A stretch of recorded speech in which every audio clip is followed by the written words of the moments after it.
जय जिजाऊ जय शिवराय. मी उमेश शिवगण मराठी साम्राज्य या चॅनेलवरती तुम्हा सर्वांचं सहर्ष स्वागत करतो.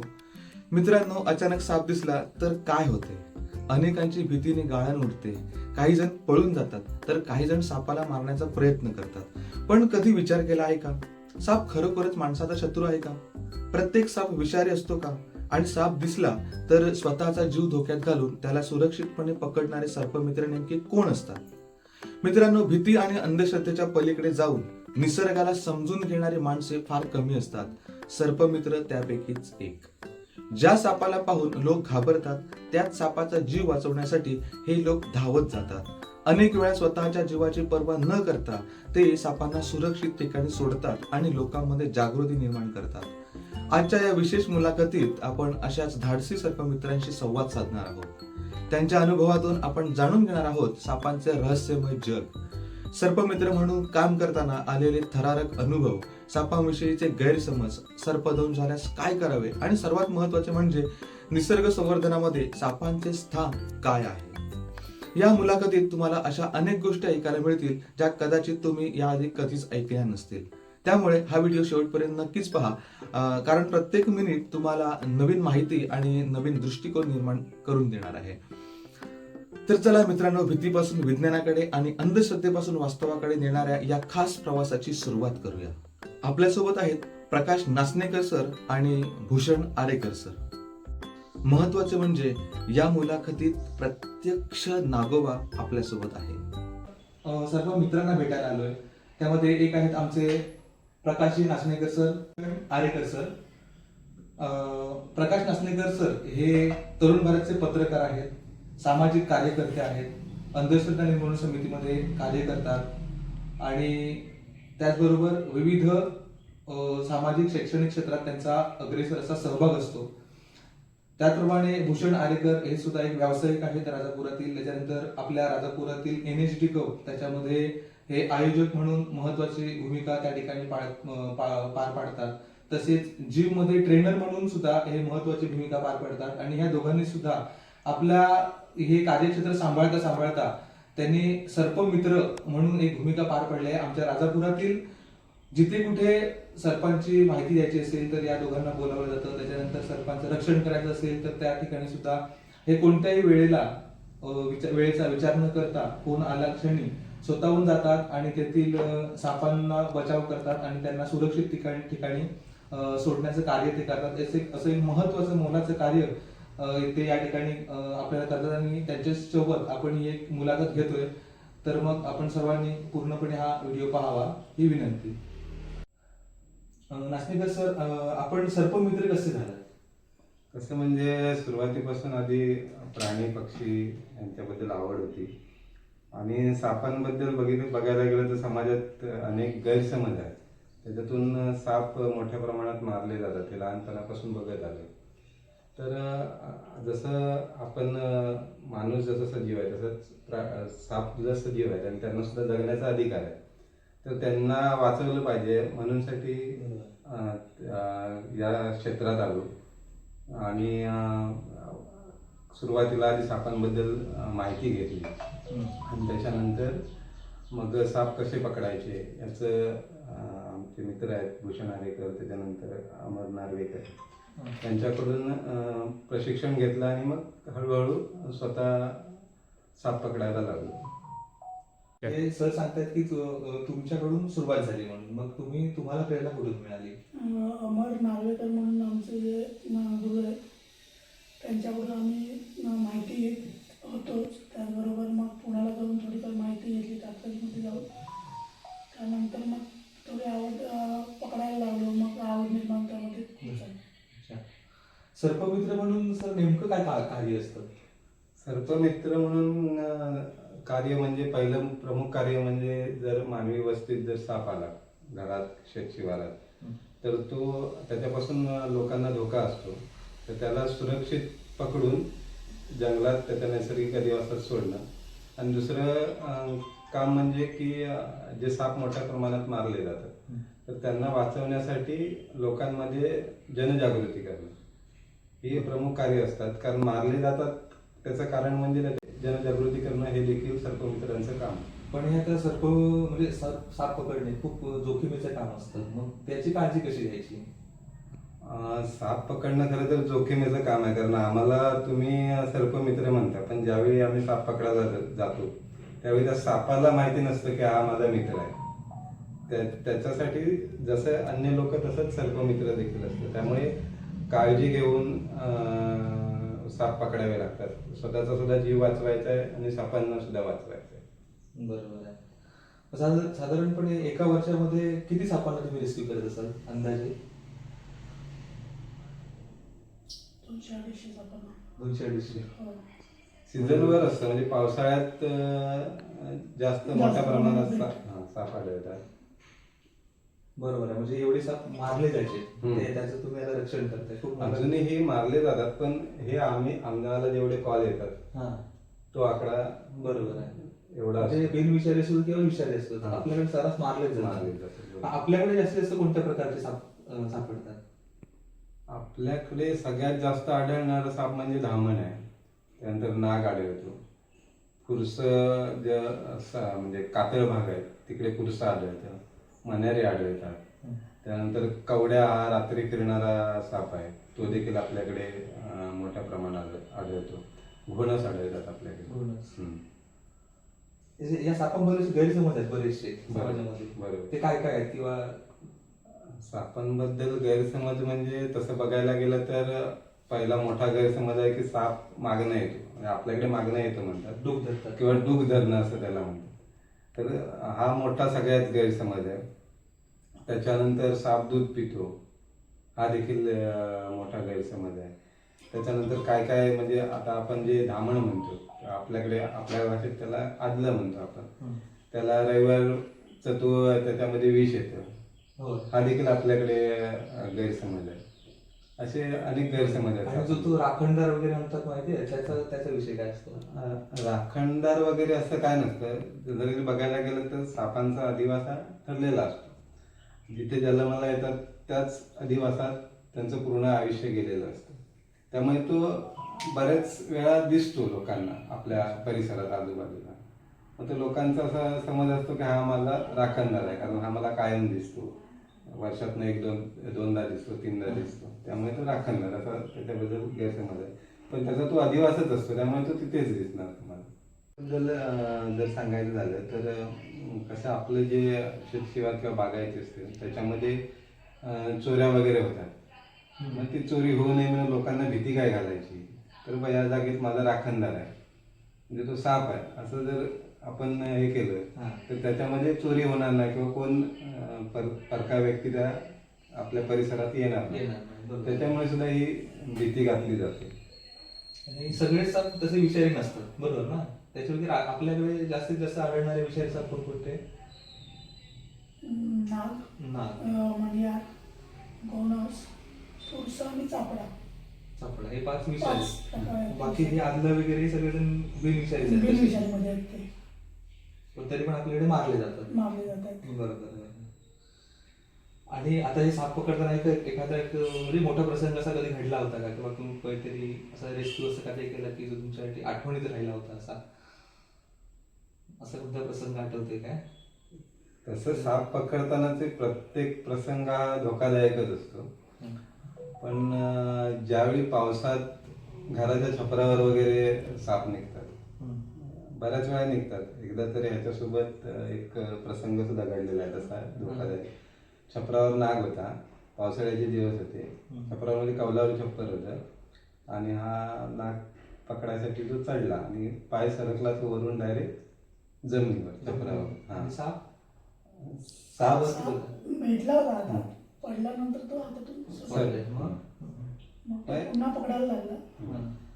असं म्हणजे धोका सापांपासूनच नाही, अशा परिस्थिती ज्या असतात त्याच्यापासून सुद्धा धोका असतो सर. मग कधी दंश वगैरे केलाय का एखाद्या सापाने, किंवा असं काय कधी झालंय काय? नाही, शिकताना किंवा नवीन विषारी असतात, नवीन होतं सापांचं तेव्हा? औषध घेतलं नाही आम्ही. बिनविषारी साप चावलेत, कारण काय होतं, विषारी साप पकडताना आम्ही तेवढी काळजी घेतो की दंश होणार नाही.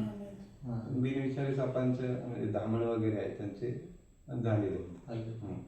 शक्यतो मानवी वस्तीत ते पावसाळ्यातच येतात, ते का?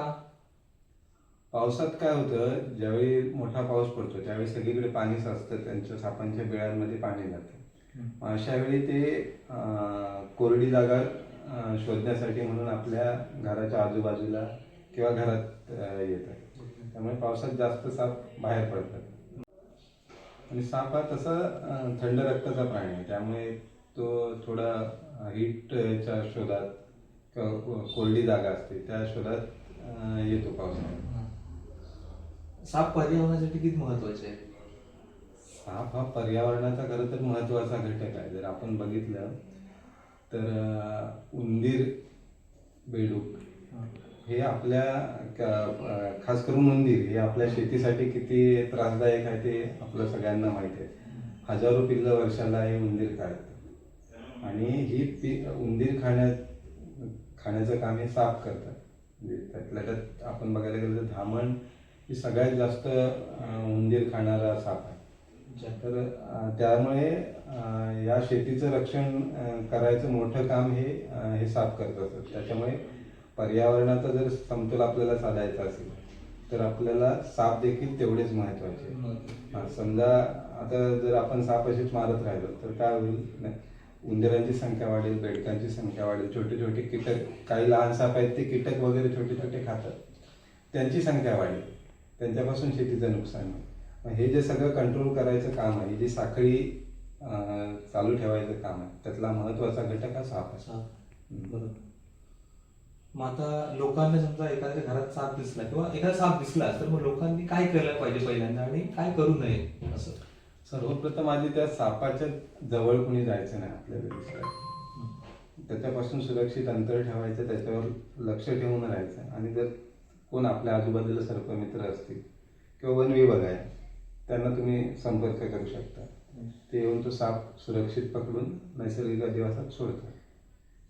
मग समजा एखाद्याला दंश केलंच सापाने तर मग त्यावेळेला प्रथमोपचार म्हणून काय करू शकतो? प्रथमोपचार म्हणजे पहिल्यांदा सगळ्यात महत्वाची गोष्ट, सापाचा दंश आला तर त्या व्यक्तीला जेवढा शांत ठेवता येईल तेवढं शांत ठेवायचं. कारण व्यक्तिगत जर समजा सर्पदंश झालेला व्यक्ती घाबरला तर त्याच्या रक्तदाब असतो तो वाढतो आणि ते विष वेगाने त्याच्या शरीरात फैलावतं. त्याच्यामुळे त्या व्यक्तीला धीर द्यायचा, त्याला शांत करायचं आणि त्याच्यानंतर सर्वप्रथम त्याला जे आपले ग्रामीण रुग्णालय आहे त्याच्यामध्ये तुम्ही ॲडमिट करायचं. त्या ठिकाणी फक्त सर्पदंशावर जे इंजेक्शन्स आहेत किंवा अँटी स्नेक वेनम ज्याला म्हणतो आपण, ते त्या ठिकाणीच उपलब्ध असतात. त्यामुळे त्याला शांत करून सगळ्यात जेवढं लवकरात लवकर तुम्हाला हॉस्पिटलला नेता येईल तेवढं घेऊन द्या. सापांविषयी समाजात खूप म्हणजे भीतीच आहे. लोक एखाद्या सापाला वगैरे आधीच घाबरतात. मग ती भीती कशी काय दूर होऊ शकते किंवा असे काय मार्ग आहेत का? भीती आहे म्हणजे भीती काय तर ते सापांबद्दल जे गैरसमज आहे त्याच्यामुळे लोकांच्या मनात भीती जास्त आहे. आता भूषणने सांगितलं ना, 5च साप आपल्याकडे आढळतात किती, म्हणजे महाराष्ट्रात बघितलं तर एक 52 च्या आसपास म्हणजे 52 प्रकारचे साप आढळतात आपल्याकडे. आपल्या आजूबाजूला जर आम्ही पकडले 15-16 प्रकारचे साप आहेत आपल्या आजूबाजूला आढळत. त्यातले विषारी फक्त 5च आहेत. बाकी जे साप आहेत त्यांच्यापासून माणसाला काहीच धोका नाही. हे जेव्हा सगळ्या समजेल लोकांना त्यावेळी साप मारणं कमी होईल. त्यामुळे ही जनजागृती होणं गरजेचं आहे. मग साप पकडताना साधनं कोणती वापरतात? की तुम्ही जर पकडताना शक्यतो बघितलंय की साधनांचा वापर न करता direct पकडतात. मग एखाद्या नवीन वगैरे असेल तर मग ते काय साधनांचा वापर करतात? कसं आहे, प्रशिक्षित जे सर्पमित्र आहेत त्यांचं काम आहे. पण तरीही आम्ही हुक असतो साप पकडायचा, त्याच्यानंतर टॉंग असते, त्याच्यानंतर साप कॅरी करायला बॅग असते, त्यानंतर काही छोटे साप असतात विषारी, त्यांना पकडायला आम्ही ग्लोव्ज वापरतो. म्हणजे आम्ही वापरत नाही असं नाही, ती जी कंडिशन असेल त्या कंडिशनवरती साधनं आम्ही वापरतो. तर अडचणीच्या ठिकाणी असेल तर ही सगळी साधनं आम्ही वापरतो. बरं. आणि समजा तरुणांना सर्पमित्र व्हायचंय तर मग कसं व्हायचं, काय करायचं? सर्पमित्र व्हायचं असेल तर सर्वप्रथम आधी त्यांना याची आवड पाहिजे. कारण आता बघितले तर आम्ही बरेच जे नवीन मुलं सर्पमित्र म्हणून हे करायला येतात, त्यांना जास्त सोशल मीडियावर आपल्याला फोटो टाकायचे आहेत, व्हिडिओ टाकायचे आहेत, म्हणून 4 दिवस यायचं फक्त नुसतं एक करायचं, कसं पकडतात ते बघायचं, नंतर आपण एखादा साप पकडायचा आणि हे करायचं. तर ह्याच्यापासून तुमच्या जीवाला धोका आहे. म्हणजे जे नवीन सर्पमित्र आधी पहिल्यांदा आम्ही पण ज्यावेळी केलं तर पहिल्यांदा आधी सर्व सापांबद्दल तुम्हाला माहिती पाहिजे. कुठला विषारी आहे, कुठला बिनविषारी आहे, त्या सापात तुम्हाला ओळखता आले पाहिजे. ते ओळखता आल्यानंतरच तुम्ही साप पकडू शकता. साप पकडणं तसं अवघड नाही आहे काम, पण तुम्हाला आधी साप ओळखता आला पाहिजे. कारण अनेक असे साप आहेत जे एकसारखे दिसतात. त्यामुळे आपण बिनविषारी आहे समजून एखादा विषारी साप पकडला तर आपल्या जीवाला धोका होऊ शकतो. त्यामुळे सर्पमित्र म्हणून जर तुम्हाला या क्षेत्रात यायचं असेल तर आधी परिपूर्ण सापांची माहिती घ्या. सापांवर अनेक पुस्तकं आहेत. आता तर सोशल मीडियामध्ये अनेक तज्ज्ञ सर्पमित्र आहेत, त्यांचे व्हिडिओ आहेत, ते बघा. प्रशिक्षित सर्पमित्र आहेत, त्यांच्याकडून मार्गदर्शन घ्या.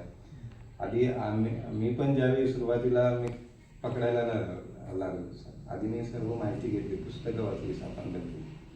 त्यानंतर काही काळ मी भूषण, अमर नार्वेकर यांच्याबरोबर फक्त बघायला जायचो. आणि त्याच्यानंतर हळूहळू त्यांनी मला बिनविषारी साप असतात ते आधी पकडायला हे केले आणि त्याच्यानंतर मग विषय. त्यामुळे लगेच आज मी पुस्तक वाचलं किंवा आज मी साप पकडताना याला बघितलं, उद्या जाऊन मी पकडलं असं नाही होत. आपल्याच जीवाला धोका होतो. वन विभाग आणि हे सर्पमित्र यांचं सहकार्य कसं काय लागतं? वन विभागाला म्हणजे कसं ते वन्यजीव संरक्षण जे आहे विषय, त्याच्यामध्ये त्यांचं आम्हाला सहकार्य असतं. आम्ही काही कॉल त्यांना पण हे कारण हे अजगर वगैरे हे बघितलं तर त्यांना संरक्षण आहे कायद्याचं. असे साप वाचवण्यासाठी वन विभाग कार्यरत असतं.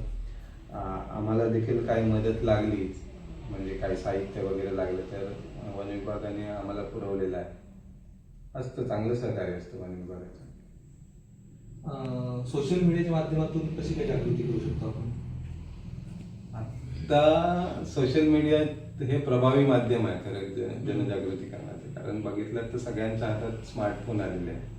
त्यामुळे आणि लोक बराचसा वेळ या मोबाईलवरच असतात. त्यामुळे हे एक प्रभावी माध्यम होऊ शकतं.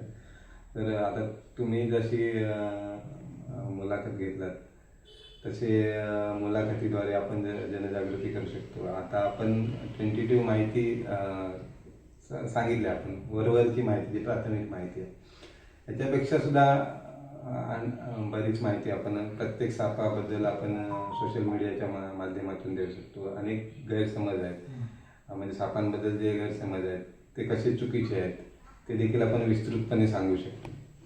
तर हे सोशल मीडिया हे प्रभावी माध्यम आहे एक जनजागृती करण्याचं लोकांना. आमच्या प्रेक्षकांसाठी आपण काय संदेश देऊ शकता शेवटचा असा सापांविषयी? संदेश म्हणजे आम्ही एकच देतो प्रत्येक वेळी की साप मारू नका, साप वाचवा. साप वाचले तर पर्यावरण वाचेल. त्यामुळे जर साप आला तर त्याच्यावर लक्ष ठेवा. जवळच्या सर्पमित्रांना फोन करा. राजापुरात बरेच सर्पमित्र आहेत, म्हणजे गावागावांमध्ये सुद्धा सर्पमित्र आहेत, चांगल्या प्रकारे साप पकडतात. त्यांचा नंबर नसेल आम्हाला संपर्क साधा, आम्ही तुम्हाला त्यांचा नंबर देऊ. शक्य असेल तर आम्ही येऊ आणि तो साप आम्ही रेस्क्यू करू. त्यामुळे साप वाचले पाहिजेत तरच आपलं पर्यावरण वाचेल. ही काळाची गरज आहे.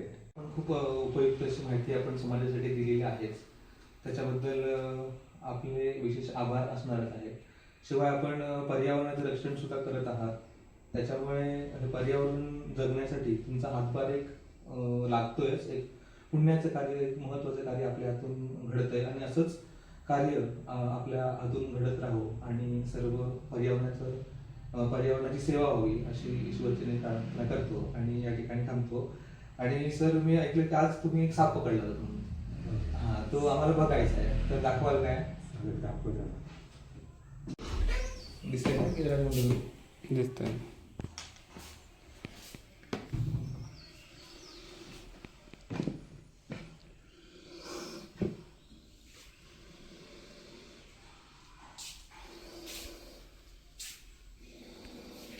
हा सर त्यांच्या हा बघा हे छाप आहे ना त्याच्यामध्ये जो काळा जो हे आहे आकडा आकडा म्हणतो आपण बरोबर ना. हा त्याच्यामध्ये तो काय ते 7 नंबर आणि 10 नंबर असा तरी असतो ना की 7 तासाच्या आतमध्ये मरतो माणूस दंश केला त्याने. हा पार बोलतात त्याला. पार पार. म्हणजे जुनी लोक आहेत ना त्याला म्हणतात की ते पार म्हणजे ते जेवढे पार असतील 2.5 पार हा हा हा 3 पार तर जर सापान त्या दंश केला हा तर तो माणूस तेवढा वेळ जगणार असं गैरसमज आहे. पण असं काही नसतं. हा मग ते त्याच्या शरीराची रचना तशी आहे. आहे. हा रचना तशी आहे. पण ते लोकांनी प्रत्येक जण आपापल्या पद्धतीने त्याचा अर्थ लावलेला आहे. हा. आता हा नाग जातीचा साप आहे. आपल्याकडचा सगळ्यात विषारीमध्ये हा येतो. हा. आताच आपण रेस्क्यू केलेला आहे. मग तो आता बघा तो आता हे फन त्याने फणा काढला. काढलाय, हा. तो फन म्हणजे तो स्वतः ज्यावेळी घाबरतो त्यावेळी तो फणा काढतो. अच्छा, आणि घाबरलेला. हा घाबरलेला. आम्ही पण इकडे घाबरलो. आणि तो समोरच्याला इशारा करतो फन काढून की तू माझ्यापासून लांब राहा. होण्यासाठीच की माझ्यापासून तुम्ही लांब राहा हे तो सांगतो याच्या माध्यमातून. असं फन काढून नाही आवाज काढून. हा आणि तो असं उभा जास्त असं उभा राहतो कसा तो का उभा राहतो. तो पण भीतीपोटीच आणि समोरच्याला घाबरवण्यासाठी माणसाला. असं काय नाही फक्त हा नागसाप ना डार्क जे रंग असतात त्याची दृष्टी एवढी सुद्धा तीक्ष्ण नसते. त्याला फार लांबचं दिसत नाही. पण जवळ एखादा डार्क कलर तुम्ही हे केला तर त्याला दिसतो आणि त्याच्यावर तो डोलतो. म्हणजे म्हणून गारुडी लोक बघितलात ना तर तुम्ही असा एखादा डार्क कलरचा कपडा त्याच्यासमोर असा हलवता मग त्यानुसार तो त्याचा डुलतो. आता एक साप आहे तो दुसऱ्या जातीच्या सापाशी मीटिंग करत नाही ना म्हणजे तो नाही. असं नाही. म्हणजे हा, तो ते- गैरसमज हा, स्टॉप आहे म्हणजे धामण आणि नागाचं मीटिंग हा, हा, हा, दाखवलंय. असं नाही. तो त्या प्रजातीतल्या सापांचीच एक मीटिंग करतो. अच्छा. बाकीचं पाणी तर पितो पण दूध खात नाही. दूध नाही. ते सर्पमित्र असतात ते मंत्र घेऊन आलेले असतात आणि ते काहीतरी त्याच्या पुढीत पण काहीतरी असतं किंवा मला ते गुरुने दिलेले मंत्र बडबडतात आणि नंतरच मध्ये हात घालतात. नाहीतर ही गोष्ट अशक्य आहे असं आता ही म्हणजे मोस्ट ऑफ म्हातारी माणसं म्हणतात. तो विषय काय आहे. नाही, हा अनुभव आम्हाला ग्रामीण भागात बऱ्याच वेळा येतो. म्हणजे आम्ही काय मांत्रिक वगैरे नाही. तरी ज्यावेळी आम्ही साप पकडायला जातो त्यावेळी लोकांना म्हणजे जुनी लोक आहेत त्यांना वाटतं की हे त्यांच्याकडे काहीतरी मंत्र आहे. पण आमच्याकडे कुठलाही मंत्र नाही. आम्ही प्रशिक्षण घेतलेले सर्पमित्र आहोत. त्याच्यामुळे मंत्र काही म्हणजे आणि लोक हे पण सांगतात पूर्वी आमच्याकडे एक होता मांत्रिक त्याने मंत्र मारलं की साप बाहेर यायचा. पण हे सगळं म्हणजे लोकांचे गैरसमज आहेत. त्यानंतर साप चावल्यावर मांत्रिकाकडे न्यायचं त्याची काही झाडणी वगैरे करायची असे देखील प्रकार पूर्वीची लोक सांगतात की असे प्रकार चालायचे. एखादा बिनविषारी साप चावलेल्या माणसाला जर मांत्रिकाकडे नेलं असेल त्याच्यावरनं काय त्याने हे केलं तर त्याच्यामध्ये विषच नाही त्या सापाला तर तो बराच होणार आहे. आता ती माणसाला साप चावलाय ह्या भीतीवाली माणूस जास्त अर्धा हे होतो. त्यामुळे भीती असायची. त्याच्याकडे मांत्रिकाकडे गेलं की त्याने बाबा माझे विष उतरवलं हे एक मानसिक समाधान मिळालं की तो व्यवस्थित. ऍक्च्युली साप विषारी चावलेलाच नसायचा. त्यामुळे हे वाढत गेलेलं आहे. पण आता बऱ्याच प्रमाणात जनजागृती झालेली आहे. त्यामुळे असं मांत्रिकाकडे वगैरे कोणी जात नाही. पण हे तुम्ही म्हणताय असं आम्हाला सुद्धा अनुभव येतो की यांच्याकडे काहीतरी मंत्र आहे यांना बघितल्यावरच साप पणा काढून उभा राहतो असं. पण हे असं मंत्र वगैरे काही नाही. हे प्रशिक्षित लोकांचंच काम आहे. मांत्रिकाचं काम नाही. मित्रांनो, आजची ही मुलाखत केवळ सापांविषयी माहिती देणारी नव्हती, तर ती निसर्गाकडे पाहण्याचा एक नवीन दृष्टिकोन देणारी होती. आपण अनेकदा अज्ञानामुळे आणि भीतीमुळे सापांना शत्रू समजतो, परंतु प्रत्यक्षात साप निसर्गाचा अत्यंत महत्वाचा घटक आहे. उंदरांसारख्या प्राण्यांपासून पिकांचे संरक्षण करण्यासाठी, पर्यावरणाचा हा समतोल राखण्यासाठी साप महत्वाचे आहेत. आज आपण जाणून घेतले की सर्पमित्र हे केवळ साप पकडणारे लोक नाहीत, तर ते निसर्ग संवर्धनाचे खरे सैनिक आहेत. लोकांमध्ये जागृती निर्माण करणे, सापांचे प्राण वाचवणे आणि अंधश्रद्धांना छेद देणे हे त्यांचे अतिशय महत्वाचे कार्य आहे. या मुलाखतीतून जर तुमच्या मनातील सापांविषयी भीती थोडी जरी कमी झाली असेल, एखादा गैरसमज दूर झाला असेल किंवा विज्ञानावर विश्वास वाढला असेल, तर आमचा हा प्रयत्न यशस्वी झाला असे आम्ही समजू. तुमच्या परिसरात साप दिसल्यास त्याला इजा करू नका, घाबरू नका. प्रशिक्षित सर्पमित्रांची मदत घ्या आणि इतरांनाही याबाबत जागृत करा. सरकारनेही अशा सर्पमित्रांना सुरक्षितता देणे अत्यंत गरजेचं आहे. ते आहेत म्हणून पर्यावरणाचे रक्षण होत आहे. खरं तर निसर्गाचे संरक्षण करणे ही आपली सर्वांची सामूहिक जबाबदारी आहे. हा व्हिडिओ तुम्हाला आवडला असेल तर लाईक करा, जास्तीत जास्त लोकांपर्यंत शेअर करा आणि अशाच विज्ञाननिष्ठ, समाज प्रबोधनात्मक आणि माहितीपूर्ण व्हिडिओसाठी आमच्या चॅनेलला सबस्क्राईब करा. लक्षात ठेवा, अंधश्रद्धा भीती निर्माण करते, तर ज्ञान आत्मविश्वास निर्माण करते. पुन्हा भेटू एका नव्या विषयासह, नव्या माहितींसह आणि नव्या प्रेरणेसह. तोपर्यंत जय भारत, जय संविधान.